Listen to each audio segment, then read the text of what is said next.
ഇനി പ്രധാനപ്പെട്ട ചർച്ചയിലേക്ക് കടക്കണം. കാരണം 5 മണ്ഡലങ്ങൾ, അത് തിരുവനന്തപുരം, പത്തനംതിട്ട, തൃശൂർ, ആറ്റിങ്ങൽ, പാലക്കാട്, ത്രികോണ പോരാട്ടം എന്ന പ്രതീതി ജനിപ്പിച്ച 5 മണ്ഡലങ്ങളാണ് ഇവയെല്ലാം.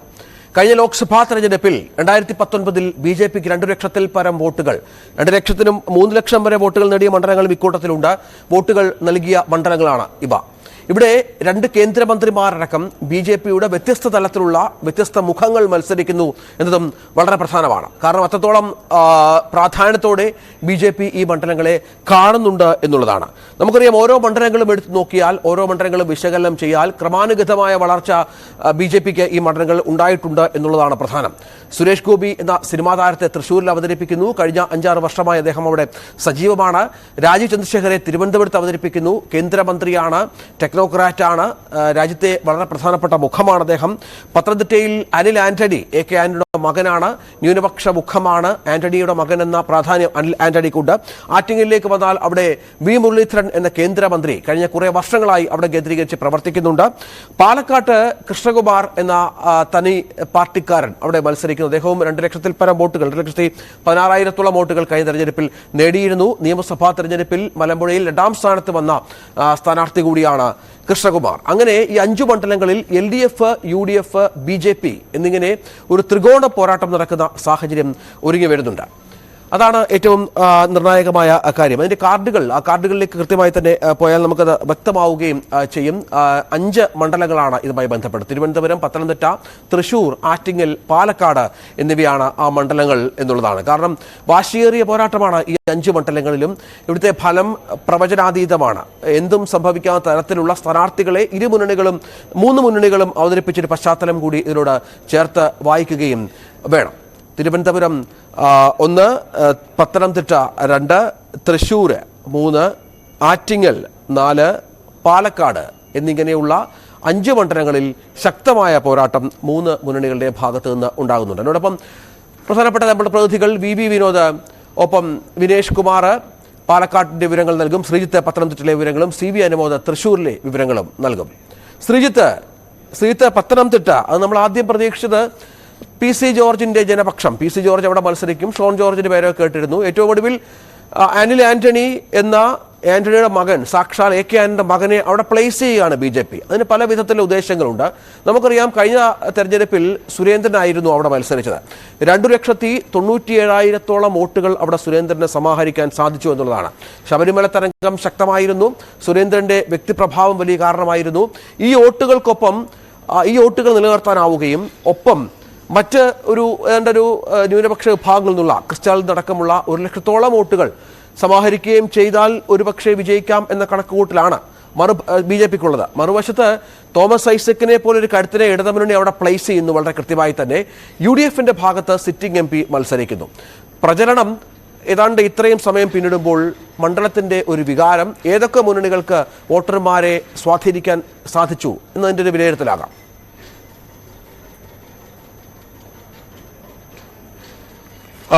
രഞ്ജിത്ത്, തീർച്ചയായും വളരെ പ്രധാനപ്പെട്ട മണ്ഡലമായി പത്തനംതിട്ട കഴിഞ്ഞ ലോക്സഭാ തെരഞ്ഞെടുപ്പോട് കൂടിയാണ് മാറിയത്.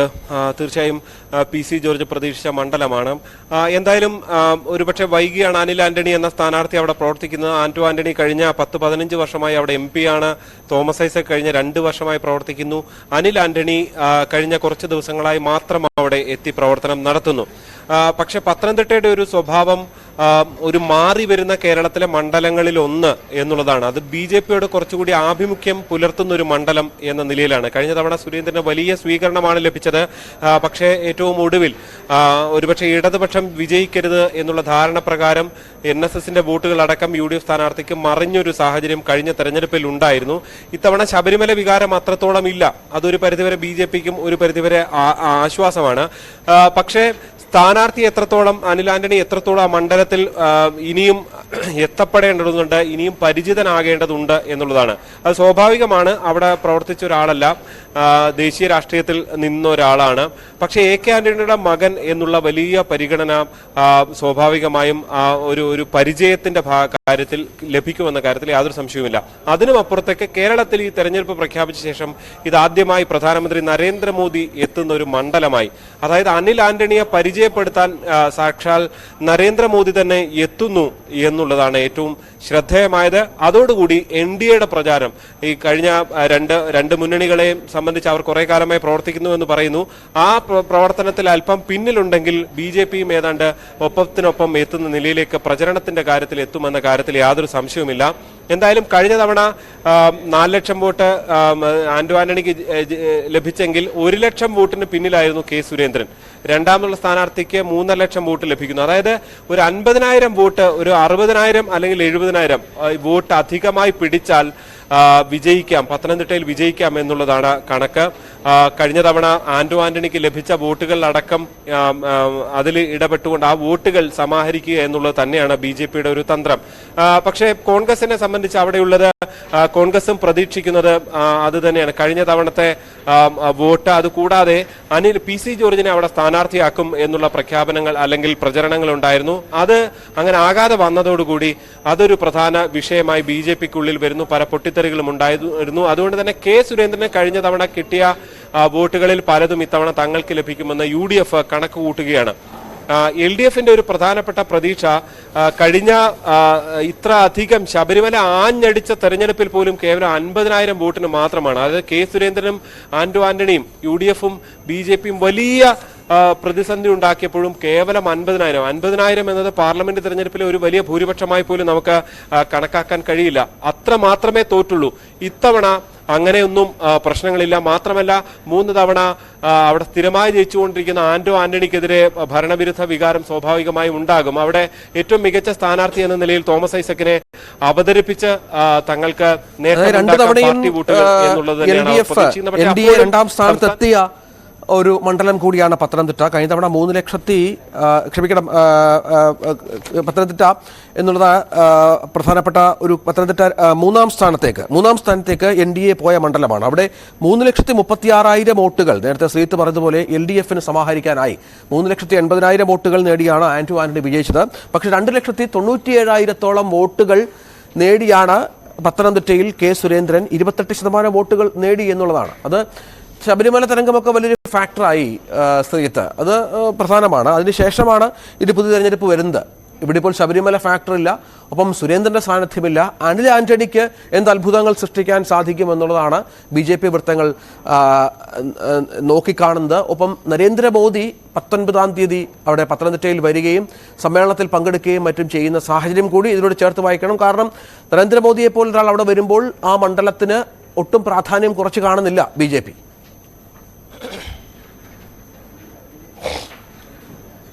തീർച്ചയായും ഒട്ടും പ്രാധാന്യം കുറച്ച് കാണുന്നില്ല എന്ന് മാത്രമല്ല ആ മണ്ഡലത്തിൽ വിജയിക്കാമെന്നുള്ള ഒരു കണക്കുകൂട്ടൽ പ്രകാരം കൂടിയാണ് അനിൽ ആന്റണി അവിടെ അവതരിപ്പിക്കുകയും ചെയ്യുന്നത്.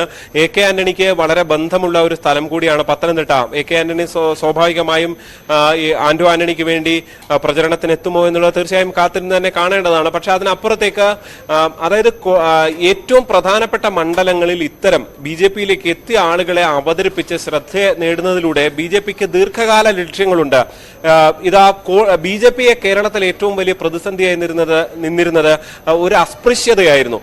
ന്യൂനപക്ഷ വോട്ടുകളിൽ അല്ലെങ്കിൽ ക്രൈസ്തവ വിഭാഗങ്ങളിൽ അടക്കം വലിയൊരു അസ്പൃശ്യതയുണ്ടായിരുന്നു. പക്ഷേ അവിടെ നിന്ന് വന്ന ആളുകളെ ഇങ്ങനെ മുന്നിൽ കാണിച്ചുകൊണ്ട് അതാ AK ആന്റണിയുടെ മകൻ എത്തിയിരിക്കുന്നു, K കരുണാകരന്റെ മകൾ എത്തിയിരിക്കുന്നു, അങ്ങനെയെല്ലാം കാട്ടിക്കൊണ്ട് ഭാവിയിലും കൂടുതൽ ശക്തരായ നേതാക്കളെ എത്തിച്ച് ഒരു ഭാവിയിലേക്കുള്ള ഒരു തെരഞ്ഞെടുപ്പ് പ്രചരണം കൂടിയാണ് ഇപ്പോൾ നടത്തുന്നത് എന്ന കാര്യത്തിൽ യാതൊരു സംശയവുമില്ല. എന്തായാലും കഴിഞ്ഞ തവണത്തെ പോലെ ഇപ്പോൾ NSSനൊന്നും ഈ മണ്ഡലത്തിൽ മാത്രമായി, അതായത് കേരളം ഒന്നാകെ തോൽക്കണമെന്ന ആഗ്രഹം, LDF തോൽക്കണമെന്ന ആഗ്രഹം NSSന് ഉണ്ടായിരുന്നു കഴിഞ്ഞ തവണ. ഇത്തവണ അത്രത്തോളം സർക്കാർ വിരുദ്ധ വികാരത്തിലേക്ക് NSS ഒന്നും ഈ സമയത്ത് പ്രതികരണം എത്തിയിട്ടില്ല. കഴിഞ്ഞ തവണ ശബരിമല പോലുള്ള വിഷയങ്ങൾ നിന്നതുകൊണ്ട് തന്നെ ഉള്ളിലുണ്ടാകും അത്തരം വൈകാരികതകൾ. പക്ഷെ അതിനപ്പുറത്തേക്ക് ഏതെങ്കിലും ഒരു മണ്ഡലത്തിൽ ഇപ്പോൾ അല്ലെങ്കിൽ LDF ജയിക്കുന്നത് ഒരു വലിയ പ്രശ്നമായി NSS കാണുമോ എന്ന കാര്യത്തിൽ സംശയമുണ്ട്. അത് തന്നെയാണ് BJPക്ക് ഒരു പരിധിവരെ ഗുണമാകുകയും ചെയ്യുന്നത്. എന്തായാലും രാഷ്ട്രീയമൊക്കെ ചർച്ച ചെയ്യപ്പെടാൻ വിവരങ്ങൾ പങ്കുവച്ചു. നമുക്ക് പാലക്കാട്ടേക്ക് ഒന്ന് പോകണം. അവിടെ വിനേഷ് കുമാറുണ്ട്. നമുക്കറിയാം പാലക്കാടും BJP എ ക്ലാസ് മണ്ഡലമായി കാണുന്ന സ്ഥലമാണ്. കാരണം പാലക്കാട്ടെ ജില്ലയിലെ ചില മണ്ഡലങ്ങളിലെങ്കിലും BJP നിയമസഭാ തെരഞ്ഞെടുപ്പിൽ 2ാം സ്ഥാനത്ത് വന്ന ഒരു പശ്ചാത്തലം കൂടി ചേർത്ത് വായിക്കണം. അവിടെയാണ് NDAയുടെ 2,18,000 വോട്ടുകൾ നേടി കൃഷ്ണകുമാർ അവിടെ വലിയ സാന്നിധ്യമായി കഴിഞ്ഞ ലോക്സഭാ തെരഞ്ഞെടുപ്പിൽ ഉണ്ടായിരുന്നത്. ഇത്തവണ കൃഷ്ണകുമാർ തന്നെയാണ് സ്ഥാനാർത്ഥി. വിനേഷ് കുമാർ ഏറ്റവും പുതിയ വിവരങ്ങൾ പങ്കുവെക്കും. വിനേഷ്, പാലക്കാട് ഇത്തവണയും കൃഷ്ണകുമാർ തന്നെയാണ്. നമുക്കറിയാം കൃഷ്ണകുമാർ അവിടുത്തെ സജീവ സാന്നിധ്യമായ ഒരു നേതാവാണ്. UDF വലിയ ഭൂരിപക്ഷത്തിൽ അവിടെ കഴിഞ്ഞ തവണ വിജയിച്ച മണ്ഡലം കൂടിയാണ്. LDFനും ഒട്ടും പുറകിലല്ല. കാരണം LDFന്റെ കോട്ടയായി പാലക്കാട്ടെ നിയമസഭാ മണ്ഡലങ്ങൾ മാറിയ പശ്ചാത്തലം കൂടി ചേർത്ത് വായിക്കണം. പാലക്കാട്ട് ഇത്തവണ കൃഷ്ണകുമാർ അത്ഭുതങ്ങൾ കാട്ടുമോ?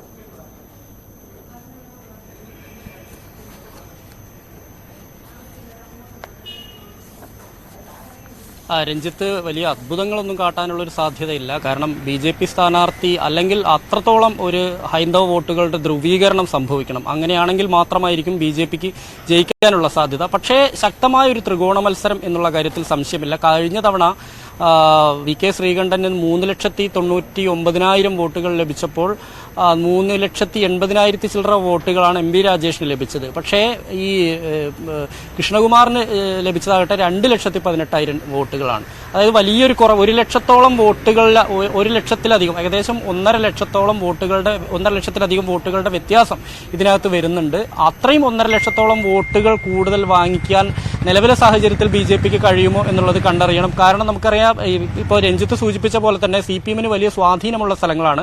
നിയമസഭാ മണ്ഡലങ്ങളിൽ മണ്ണാർക്കാടും അതുപോലെ തന്നെ പാലക്കാടും ഒഴികെയുള്ള സ്ഥലങ്ങളിലെല്ലാം തന്നെ CPM തന്നെയാണ് മുൻപന്തിയിൽ. കഴിഞ്ഞ തവണ VK ശ്രീകണ്ഠന് ആകെ ലഭിച്ചത് 3 നിയമസഭാ മണ്ഡലങ്ങളിൽ മാത്രമാണ് ലീഡ് ലഭിച്ചത്. അത് ഒന്ന് പട്ടാമ്പിയിലായിരുന്നു. പട്ടാമ്പിയിൽ അധികനേരം നീണ്ടു നിന്നില്ല. എങ്കിൽ പോലും മണ്ണാർക്കാടും അതുപോലെ തന്നെ പാലക്കാടും വലിയ ലീഡ് ലഭിച്ചു. ബാക്കിയുള്ള സ്ഥലങ്ങളിലെല്ലാം തന്നെ LDF സ്ഥാനാർത്ഥിയായ MB രാജേഷ് തന്നെയായിരുന്നു ലീഡുണ്ടായിരുന്നു. നമുക്കറിയാം, കഴിഞ്ഞ തവണ കപ്പിനും ചുണ്ടിനുമിടയിൽ നിന്നാണ് BJPക്ക് പാലക്കാട് നിയമസഭാ മണ്ഡലം നഷ്ടമായത്. ഷാഫി ജയിക്കുകയും ചെയ്തു. അതിൽ മറ്റൊരു കാര്യം കൂടിയുണ്ട്.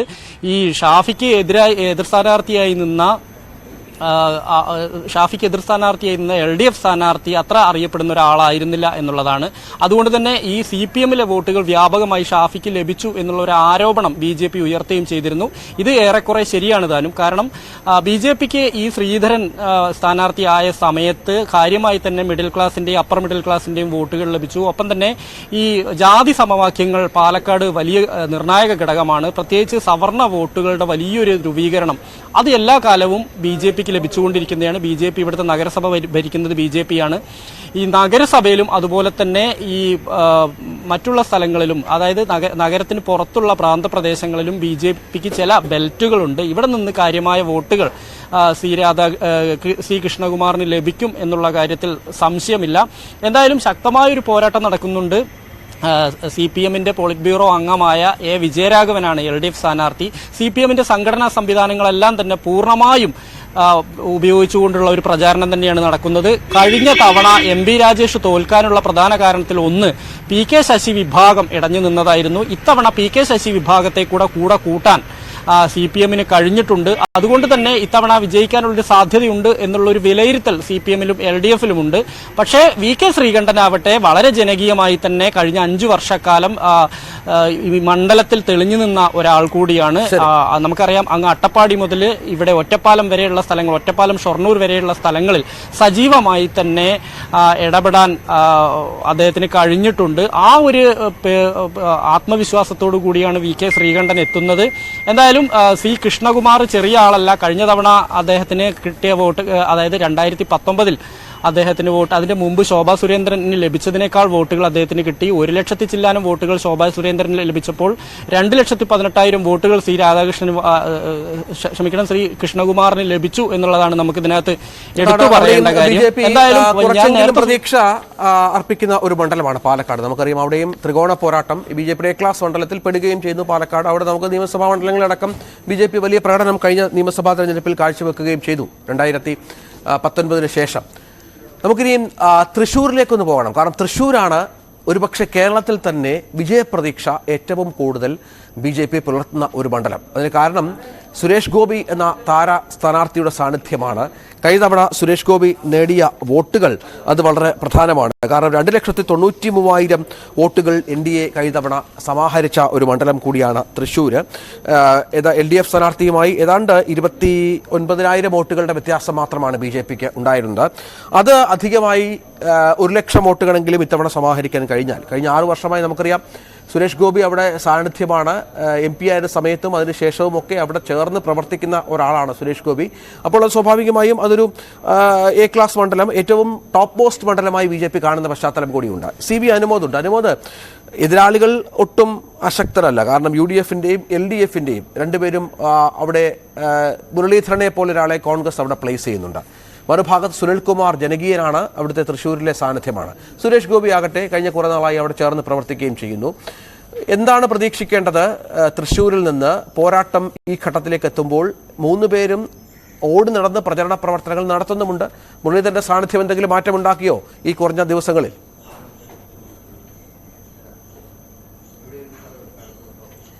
രഞ്ജിത്ത്, കേരളത്തിലെ ഏറ്റവും ശക്തമായ ത്രികോണ മത്സരം നടക്കുന്ന മണ്ഡലങ്ങളിൽ ഒന്നാണ് തൃശ്ശൂർ. നമുക്കറിയാം സുരേഷ് ഗോപിയുടെ ഒരു സാന്നിധ്യം തന്നെയാണ് തൃശ്ശൂരിനെ മറ്റു മണ്ഡലങ്ങളിൽ നിന്നെല്ലാം വേറിട്ട് നിർത്തുന്നത്. തെരഞ്ഞെടുപ്പിന് മാസങ്ങൾക്ക് മുൻപ് തന്നെ തൃശ്ശൂർ സുരേഷ് ഗോപിയുടെ സാന്നിധ്യം BJPക്ക് ഗുണം ചെയ്യുമെന്ന ഒരു നിരീക്ഷണം ഉണ്ടായിരുന്നു. TN പ്രതാപന് പകരം K മുരളീധരൻ വന്നപ്പോഴാണ് അക്ഷരാർത്ഥത്തിൽ ഈ മത്സരം കൂടുതൽ ചൂടുപിടിക്കുന്ന ഒരു സാഹചര്യത്തിലേക്ക് വന്നത്. ഇപ്പോൾ സുരേഷ് ഗോപിയും സുനിൽകുമാരും ഓരോ റൗണ്ട് പ്രചരണം പൂർത്തിയാക്കുമ്പോഴാണ് K മുരളീധരന്റെ പ്രചരണം ആരംഭിച്ചിട്ടുള്ളത് എന്നത് നമുക്ക് ശ്രദ്ധേയമായ ഒരു കാര്യമാണ്. നിലവിൽ 3 സ്ഥാനാർത്ഥികളും മണ്ഡലങ്ങളിൽ സജീവമാണ്. മണ്ഡലങ്ങൾ കേന്ദ്രീകരിച്ച് സുരേഷ് ഗോപി ഇന്ന് പുതുക്കാട്, ആമ്പല്ലൂർ മേഖലകൾ കേന്ദ്രീകരിച്ചാണ് അദ്ദേഹത്തിന്റെ പ്രചരണം നടക്കുന്നത്. മുരളീധരൻ ഇരിങ്ങാലക്കുട കേന്ദ്രീകരിച്ചാണ്, ഇന്ന് സുനിൽകുമാർ ഗുരുവായൂർ കേന്ദ്രീകരിച്ചാണ്.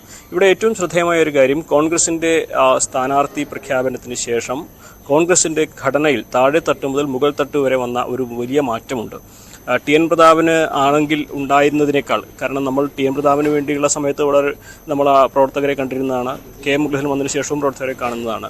അടിമുടി മാറ്റം കോൺഗ്രസിൽ ഉണ്ടായിട്ടുണ്ട്. താഴെ തട്ട് മുതൽ മുകൾ തട്ട് വരെ എണ്ണയിട്ട യന്ത്രം പോലെ പ്രവർത്തിക്കുന്ന ഒരു സംഘടനാ സംവിധാനമായി കോൺഗ്രസ് K മുരളീധരന്റെ കടന്നുവരവോടെ മാറിയിട്ടുണ്ട് എന്നുള്ളത് പറയാതെ കഴിയില്ല.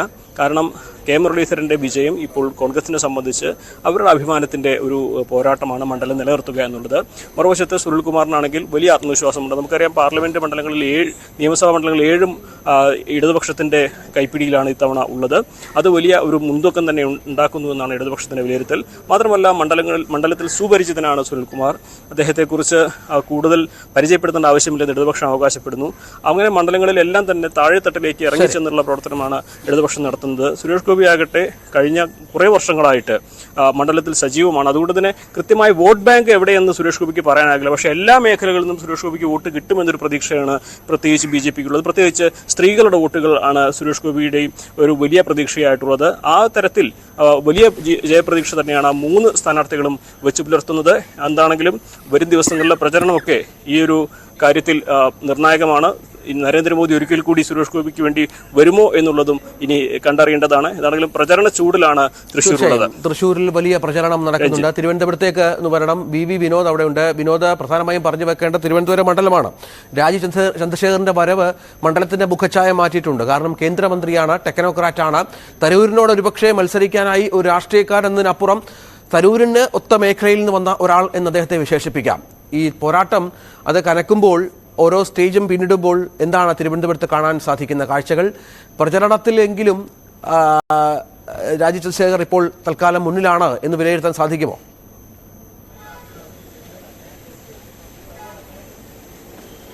രഞ്ജിത്ത്, 3 സ്ഥാനാർത്ഥികളും സുപരിചിതരാണ്. പക്ഷേ രാജീവ് ചന്ദ്രശേഖരന്റെ കാര്യത്തിൽ അദ്ദേഹം തിരുവനന്തപുരത്ത് ജനങ്ങൾക്കിടയിൽ അങ്ങനെ ഇറങ്ങി പ്രവർത്തിച്ചിട്ടുള്ള ഒരാളല്ല. എങ്കിൽ തന്നെയും അദ്ദേഹം സുപരിചിതനാണ്. ഇപ്പോൾ ഈ പ്രചരണത്തിന്റെ ഒരു ആദ്യഘട്ടം നടക്കുകയാണ്. വിവിധ മേഖലകളിൽ, അത് തീരദേശവും മലയോര മേഖലയും ഉൾപ്പെടെയുള്ള പ്രദേശങ്ങളിൽ ഈ സ്ഥാനാർത്ഥികളുടെ സാന്നിധ്യമുണ്ട്. രഞ്ജിത്ത് സൂചിപ്പിച്ചതുപോലെ തന്നെ രാജീവ് ചന്ദ്രശേഖർ ഇവിടേക്ക് വരുമ്പോൾ അദ്ദേഹം കൂടുതൽ ഊന്നൽ നൽകുന്നത് ഈ IT അധിഷ്ഠിത വികസന പദ്ധതികൾക്ക് ഉള്ള ഒരു കാര്യമാണ് അദ്ദേഹം കൂടുതലായി പറയുന്നത്. കാരണം ടെക്നോ പാർക്ക് ഏറ്റവും ആദ്യം രാജ്യത്ത് തന്നെ ഒരു സംരംഭമായി വന്ന ഇടമാണ്. പിന്നീട് തിരുവനന്തപുരത്തിൻ്റെ വളർച്ച അദ്ദേഹം ചൂണ്ടിക്കാട്ടുകയാണ്. കാരണം മറ്റ് പല നഗരങ്ങളും വലിയ തോതിൽ IT കയറ്റുമതിയിൽ മുന്നോട്ട് പോകുമ്പോൾ തിരുവനന്തപുരം പിന്നാക്കം പോകുന്നൊരു അവസ്ഥയായിരുന്നു. വളർച്ചയിൽ മുരടിപ്പ് അനുഭവപ്പെടുകയായിരുന്നു. അനന്തമായ സാധ്യതയുണ്ട്. നഗരകേന്ദ്രീകൃതമായ ഒരു വികസന സങ്കല്പമാണ് അദ്ദേഹം പ്രധാനമായും മുന്നോട്ട് വയ്ക്കുന്നത്. എന്നാൽ അടിസ്ഥാന ജനവിഭാഗങ്ങളെ മറന്നുകൊണ്ടോ അല്ലെങ്കിൽ അവരുടെ കാര്യങ്ങൾ സ്പർശിക്കാതെയോ അല്ല മുന്നോട്ട് പോകുന്നത്. അദ്ദേഹം മലയോര മേഖലകളിലേക്ക് പോകുന്നുണ്ട്, തീരദേശ ജനതയെ കാണുന്നുണ്ട്, അവരുടെ ആകുലതകളും പ്രയാസങ്ങളും കേട്ട് മനസ്സിലാക്കുന്നുണ്ട്, അതിനുള്ള പരിഹാരം അദ്ദേഹം ഉറപ്പു നൽകുന്നുണ്ട്. ആ നിലയ്ക്ക് രാജീവ് ചന്ദ്രശേഖറിന്റെ പ്രചരണം തിരുവനന്തപുരത്ത് പോവുകയാണ്. BJP A ക്ലാസ് മണ്ഡലമായി കാണുന്ന ഒരു ഇടമാണ് തിരുവനന്തപുരം. മറ്റൊന്ന് സിറ്റിംഗ് MP ശശി തരൂർ. അദ്ദേഹത്തെക്കുറിച്ച് നമ്മൾ കൂടുതൽ പറയേണ്ടതില്ല. 3 തവണ ഹാട്രിക് വിജയം നേടിയ ആളാണ് തിരുവനന്തപുരത്ത്. ഇപ്പോൾ 1 ലക്ഷം വോട്ടിന്റെ ഭൂരിപക്ഷം കയ്യിൽ ഒതുക്കിയിട്ടുള്ള ഒരു വലിയ നേതാവാണ് അദ്ദേഹം. വിശ്വപൗരൻ എന്ന പരിവേഷത്തോടു കൂടിയാണ് ഇവിടേക്ക് വരുന്നത്. BJP സംബന്ധിച്ച് അവർ പറയുന്നൊരു കാര്യം, ശശി തരൂർ വരുമ്പോൾ അദ്ദേഹവും പുതുമുഖമായിരുന്നല്ലോ, അതുകൊണ്ട് രാജീവ് ചന്ദ്രശേഖറെ ആളുകൾക്ക് പരിചയപ്പെടുത്തി വരുമ്പോൾ ഇപ്പോഴുള്ള ആദ്യത്തിലെ തുടക്കത്തിലെ ഒരു അപരിചിതത്വം അത് മാറിക്കിട്ടുമെന്ന് BJPക്കാർ പറയുന്നു. ഏതായാലും ശശി തരൂരിൻ്റെ കാര്യത്തിലേക്ക് വന്നാൽ അദ്ദേഹം ആദ്യ തിരഞ്ഞെടുപ്പിൽ 1 ലക്ഷം വോട്ടിന് ജയിക്കുന്നു. പിന്നീട് വലിയ കടുത്ത മത്സരമാണ് നേരിടുന്നത്. ഏതാണ്ട് 15,000 വോട്ടിനായിരുന്നു അദ്ദേഹത്തിൻ്റെ രണ്ടാമത്തെ വിജയം. അപ്പോൾ അദ്ദേഹത്തിൻ്റെ കരിയറിൽ തന്നെ വലിയധികം വിമർശനങ്ങൾ, അദ്ദേഹം വലിയ വിവാദങ്ങളിലേക്ക് ചെന്ന് വീണ ഒരു സമയമായിരുന്നു. അപ്പോഴും തിരുവനന്തപുരം ജില്ല കൂടെ നിന്നു. പക്ഷേ എടുത്തു കാണേണ്ട ഒരു കാര്യം, ആ തിരഞ്ഞെടുപ്പിൽ അദ്ദേഹത്തിൻ്റെ ഭൂരിപക്ഷം 3 മണ്ഡലങ്ങളിലെ ഭൂരിപക്ഷം കൊണ്ടാണ് അന്ന് തരൂർ ജയിക്കുന്നത്. അതായത് 4 മണ്ഡലങ്ങളിൽ BJP ഒന്നാമതെത്തുന്ന സാഹചര്യം ഉണ്ടായിരുന്നു തിരുവനന്തപുരത്ത്. നമ്മൾ മനസ്സിലാക്കേണ്ടത്, അസംബ്ലി തിരഞ്ഞെടുപ്പ് നടന്നപ്പോൾ നേമത്ത് മാത്രമാണ് ഒരേ ഒരു തവണ ഒരു അക്കൗണ്ട് തുറക്കാൻ BJPക്ക് സാധിച്ചത്. അതിനപ്പുറത്തേക്ക് ആ ലോക്സഭാ തിരഞ്ഞെടുപ്പിൽ 4 മണ്ഡലങ്ങളിൽ BJP ഒന്നാമതെത്തുന്ന സാഹചര്യം ഉണ്ടായിരുന്നു. 3 ഭൂരിപക്ഷം കൊണ്ടാണ് അന്ന് രണ്ടാമത്തെ തിരഞ്ഞെടുപ്പിൽ ശശി തരൂർ വിജയിക്കുന്നത്.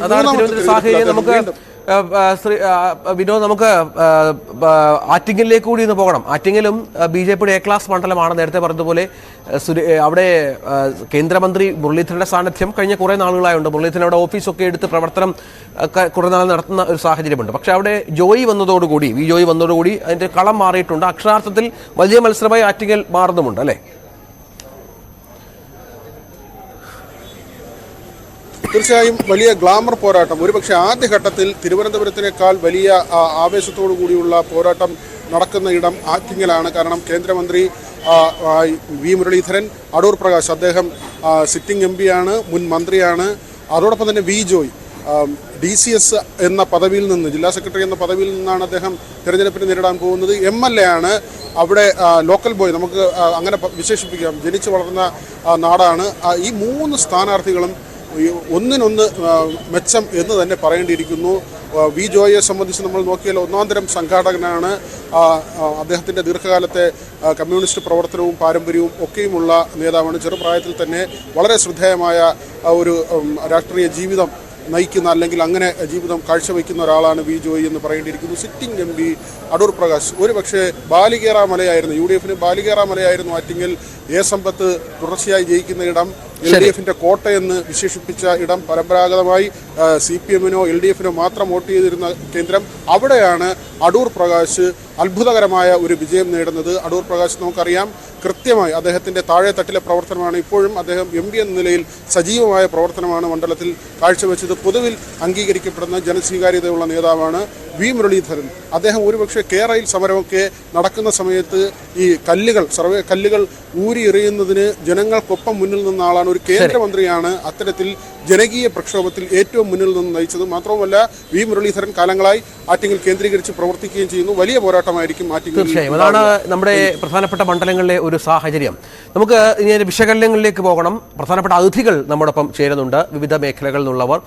അവരിലേക്ക് പോകാൻ വളരെ പെട്ടെന്ന് ഇടവേളയ്ക്ക് ശേഷം.